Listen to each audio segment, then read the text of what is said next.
বিসমিল্লাহির রহমানির রহিম। আমি মেহেদী হাসান জলিল ঠিকাদার, মাদার কন্সট্রাকশনের পক্ষ থেকে দেশ প্রবাসে যারা আছেন সবাই ধন্যবাদ জানাইয়া।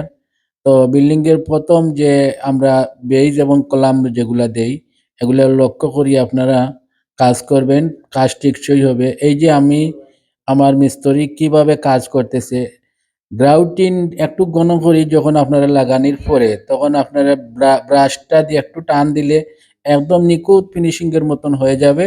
দেখা যাবে পুরা কাজটা আপনারা ফিনিশিং এর মাধ্যমে করেছেন। এভাবে যদি কাজ করেন বিল্ডিং টেকসই হবে এবং নিচের অংশেতে পানি শোষণ করবে না। রোটর কাভারিং ঠিক রাখলে কোনো এক সময় রোটরে কোনো ময়সা পড়বে না। কাজটা চমৎকার, দেখতেও চমৎকার হবে। মাটি ভরাটের পরেও নিঃসন্দেহে আপনারা বুঝতে পারবেন যে আমার বিল্ডিং এর কাঠামোগুলা সুন্দর এবং টেকসই আছে।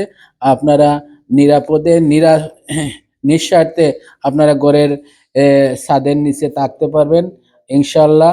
কলাম ফেল করবে না।